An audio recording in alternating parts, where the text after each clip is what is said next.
everybody. My name's Diana and I'm the Wandering Sewist. And this is Friday Sews. Thank you to Jen for today from Today in Jen's Sewing Room for starting the hashtag Friday Sews. It's where we talk a little bit about sewing and a little bit about life. So for right now, these are the only sewing videos I've been doing because I'm in the middle of unpacking all of my household that was delivered a day before yesterday to my house here in Prague. So I'm surrounded by boxes and really busy unpacking everything. I have all of my fabric just over there behind where you are, still in boxes. I'm very excited about unpacking them.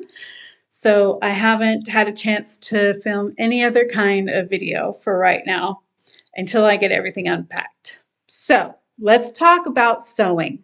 So this week I worked on this simplicity pattern, and the extended size says it's R11102, and it's this just a nice V-neck top with a little sort of like a placket here, and it falls from the bust. Now it said in the sizing, my bust is 42.5. That's my full bust. That I should make a size 20. But that had 9 inches of ease. And I knew that I didn't want a top to fit that way because I knew it would gape open and it would be way too big here. So I went more by my high bust measurement, and that put me in a size 16. So that's the shirt I'm wearing right now. This is the really cute placket. I do have a little problem with it waving right here. I think I may have stretched it out. It's gathered a little bit in the back. And I have 3/4 length sleeves. And it's just a loose, comfy fit. And I really like how it turned out. This is what I would call a wearable toile, because I made it out of fabric that's not precious to me so that I could test out how the pattern went. Now, I'm a beginner sewer when it comes to garments. I used to make quilts quite a bit. This is an example of one of my wall hanging quilts that I made. So I know my way around a sewing machine, but when it comes to putting garments together, there's a whole lot more to making something that is flat have the shape of a body. And when it came to putting this part of the collar together, this placket, I had a struggle. It took me 4 tries to get it on the correct way because I just couldn't visualize the geometry of how it went together. Finally, late one night, I finally figured it out and got it sewed on the right way. And even though it wasn't perfect, there was a little tuck in the back. I said to myself, that's it. 4 times, I'm done. I don't want to mess with it anymore. So I just went ahead and finished it. And I have to say, I wouldn't say that this is a beginner pattern. I would say it's like a low intermediate pattern just because of the way the collar goes on. The rest of it's really simple, but making this collar portion, especially this part right down here, this part, it was really difficult. So I enjoyed it once I figured that part out. And it is missing some very obvious instructions in the pattern. At one point in the pattern, you are supposed to sew this part of the collar onto the front and the back, matching up the shoulder seam. Well, they never gave the instruction to actually sew the shoulder seam of the top before they said to put this part on. So they messed up on the instructions. And not once in here do they ever say to finish your seams. So I appreciate indie patterns that tell you to finish your seams because a lot of times I forget and then it's too late. So I sewed that this week, and then I'm starting a new project. So my all of my household goods were delivered, and one of the first things I unpacked was some very big tables, long tables that I have for my sewing room. And I did that because I really wanted to start this project, Simplicity 9325. And I want to make version B. And here's the line drawings. And I'm doing the midi with the butterfly sleeves, and I'm going to insert some video of how I set up my tables in order to lay out my pattern pieces that I traced, because I don't cut my patterns, that I traced and put out on my fabric. I'm going to show you the fabric that I'm going to use right now. So all of my stuff arrived. So you can see my sewing room is full of boxes of all of my fabric and notions and things like that. But the first thing I unpacked was my tables so that I could lay out the pattern for the dress that I'm working on. I am working on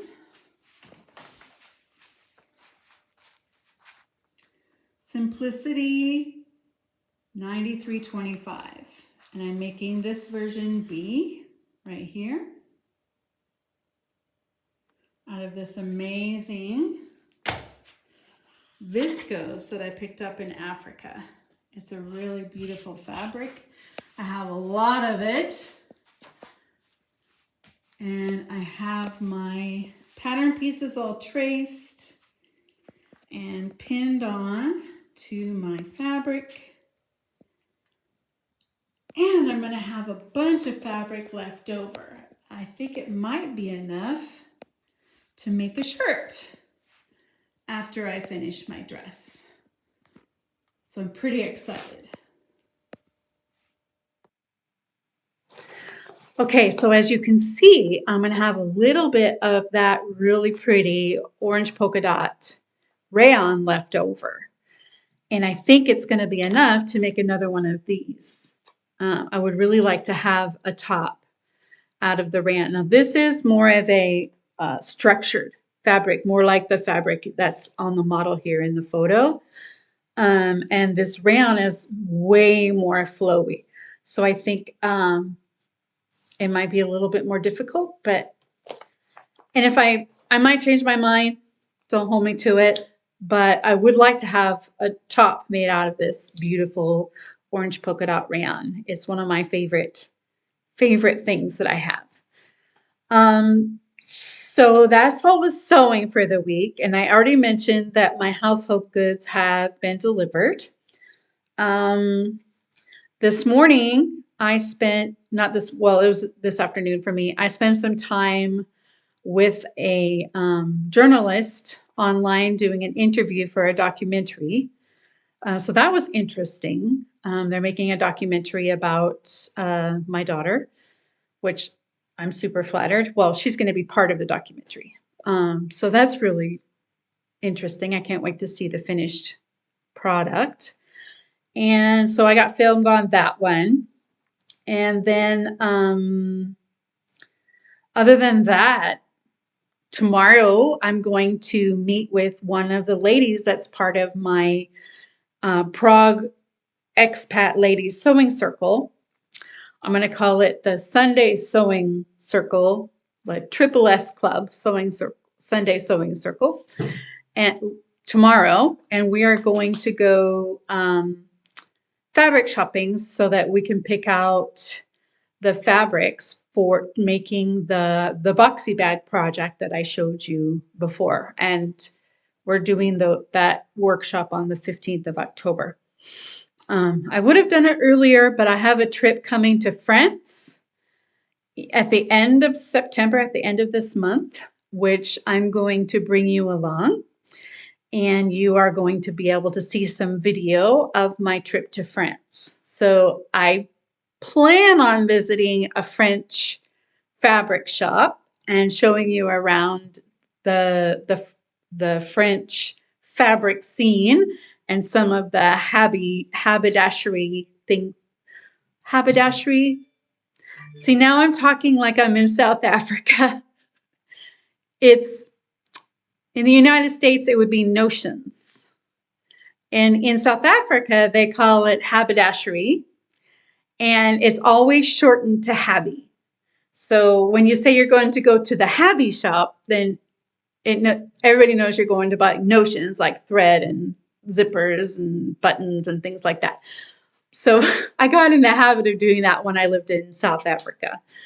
I've only been in Europe for a month, so sometimes the lingo gets a little confusing. And then I go to the United States and I say weird stuff because I live everywhere in the world and I get used to the local idiomatic things, and people in the United States look at me like, what? It's very funny, this wandering lifestyle that I have. So let's see. I think that's everything I wanted to share. I did go on a walk in a special place today. So at the end of this video, I'm going to share with you a video and some photos that I took of the beautiful scenery in the forest and of a little picturesque village with a beautiful church here in the Czech Republic, just outside of Prague. So I hope you have a great sewing week and a beautiful weekend with lots of sunshine and time for sewing. Enjoy the video and the photos of the beautiful forested walk that I took this morning. Bye. Hi, I'm on a forest walk in the area around my house in Prague. Our neighborhood is surrounded by forests. This is the smaller forest on the south side of our neighborhood, and I get to walk in this forest anytime I want to. And you know, it's been really good for my peace of mind, and it's been really good for feeling relaxed and getting rid of stress. And I find that when I'm out here, I'm feeling a lot more creative and ideas start to flow for my sewing and other projects that I want to do. So I thought I would give you a little taste of what it's like to live in this area. Enjoy!